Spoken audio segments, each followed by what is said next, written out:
Көп адамlar менен Назарбайға ұзақ жасауыңыздың сыры неде деп сұрайды. Мен оларға жаслығымда жасlı көлдердің дуасын көп алғанман. Солардың шарапаты шығар деп жауап беремін. Соның үшін перзенттерім менен ақылық шаулықларыма алтын алма дуа ал деп har күні насихатлаймын.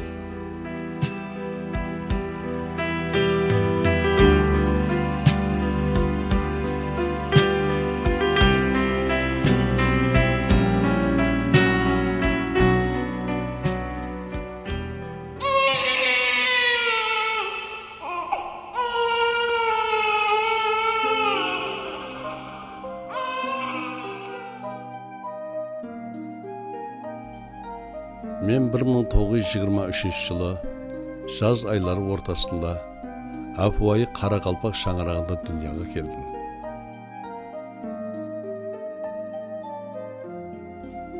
Бабалардан кетірген дәстүр бойынша ауылымыздың белгілі жасыл көні Разаддин атам құлағыма азан айтып атымды қойды. Бақыт ықбалы менен қоса өмір жасын тілеп дуа етті.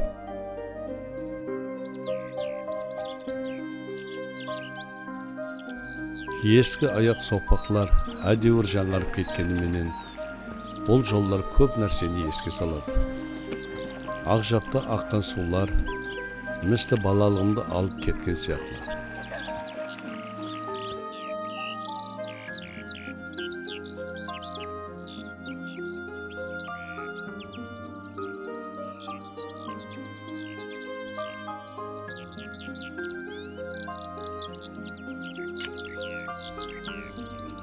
Тұрмыс қиыншылығы мені ертерек есейттіріп қойды.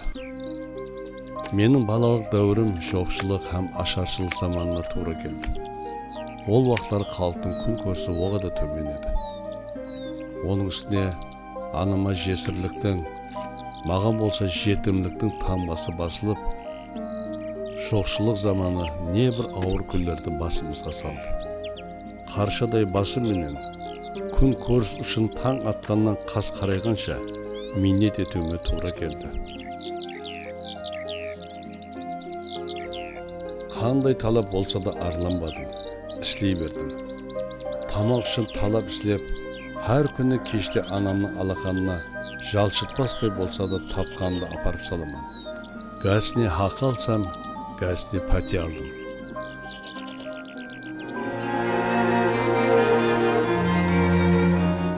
Bir vaqya ел есіме кетпейді. Пөткіл ауылымыздың ауызбіршігін ұстап тұрған сөзі төрелі, аузы дуалы Разаддин атам ауырып қалғанда, ауыл ел қайғырды.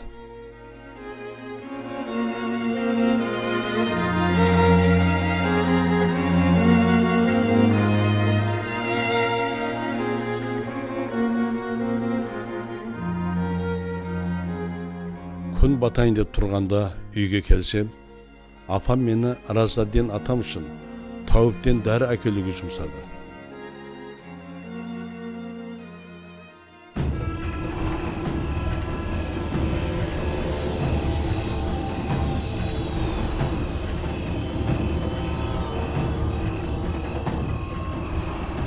Тәуіптің ауылы да біраз жер. Арада пышық мұрды батпайтығы Жызтоғай. Қараңғы түнде қасқыр менен шағаллардың ұлығаны мені тәурап қорқынышқа салды. Бірақ Разаддин атамның сауалып кетуі мендегі қорқыныштан үстем болды.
1941 жылы екінші жер жүздік ұрыс басланды. Бүткіл ауыл аймағымыз ұрыстың зардабында қалды. Қолына құрал ұстаған азаматлар ұрысқа алынды. Елімізде бұл ұрыстың жапасын шекпеген ауыл, қайғысын тартпаған шаңырақ қалмады.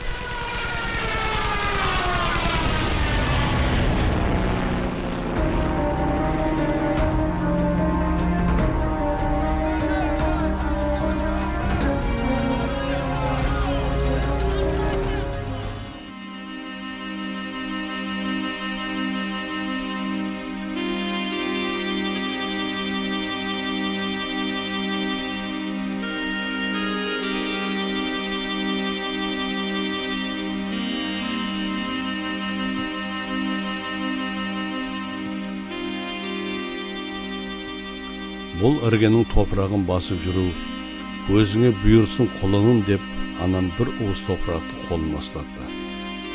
Разадин атам, ай барып аман қайт деп дуа етті.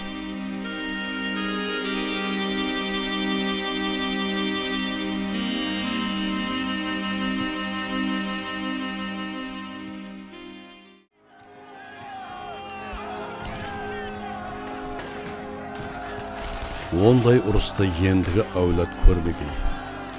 Қардай бораған оқ астында жүріп, 2 мәрте жарақатландым. Дала госпиталында даваландым да, соң қолыма құрал алып, сапқа қосылып кете бердім. Жеңіске дейін жетіп бару біздерге несіп етті. Жеңістен кейінде 2 жыл Украина һәм Белоруссия жерлерін жасырын дұшпанлардан сапластыруға қатынастым. Ол да ұрыстан аңсат болған жоқ.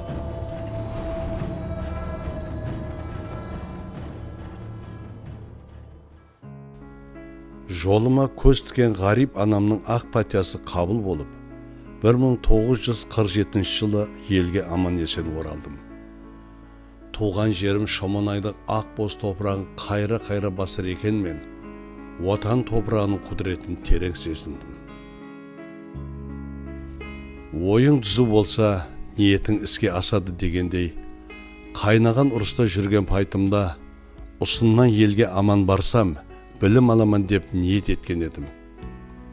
Кеуілімдегі мақсетім анама да мақұл түсті. Анамның ақ патиясын алып, Нөкіске оқуға атландым.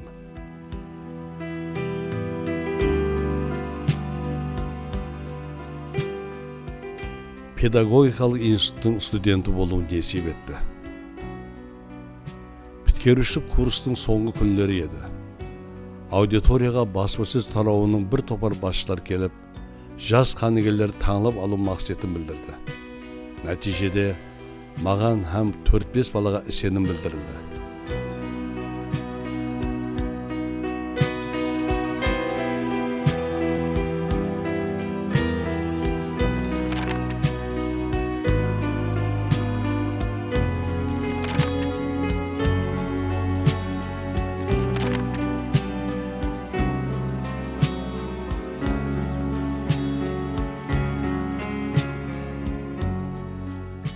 Бір 1955 жылдан баслап, Қарақалпақстан баспасында аудармашы болып жұмыс бастадым.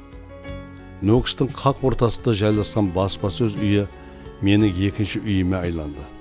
Соң, білім баспасы ашылып, менің аудармашы редакторлық жұмысым осы жерде давам етті.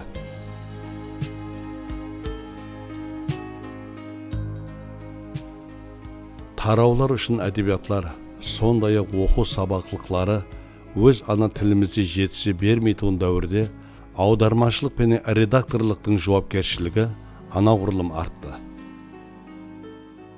Мен аудармашы сипатында медицина һәм ауыл қожалығы тарауының әдебиатларынан бірнеше кітапларды аудардым.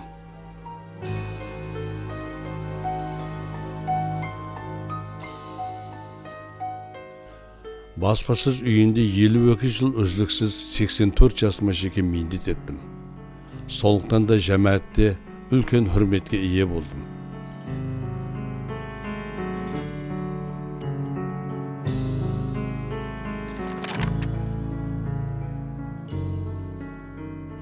Өмірлік қостарын базар менен перзентлер тәрбиялап камалға келтірдік.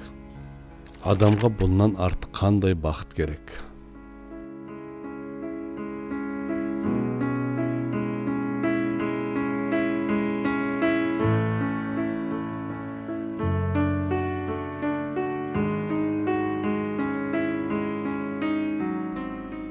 Кейде сонша жыл миннет еткен жамаатымды сағынамын. Ол жерге барғанымда іслеген дәуірлерім есіме түсіп, қадырдан кәсіптестерім менен дидарласаман. Шәкіртлерімді көріп қуанаман.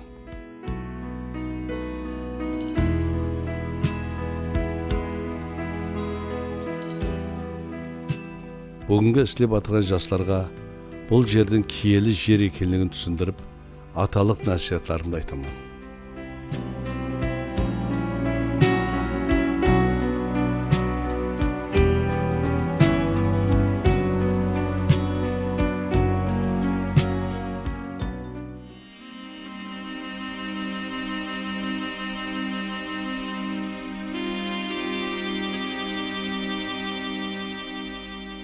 Мен жие ақыларым менен хәсіретлі ана естелігіне келіп тұрамын.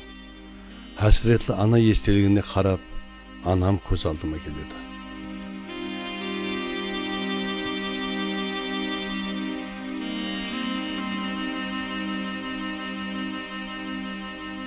Кеуіл жақын инсанлар менен дидарласып тұрғанға не жетсін? 100 жас менен жүздесіп атырған ауылдасым Бекзада апаның шағырағына барар екен мен. Пайызлы сәубеттен кеуілім таудай тасады.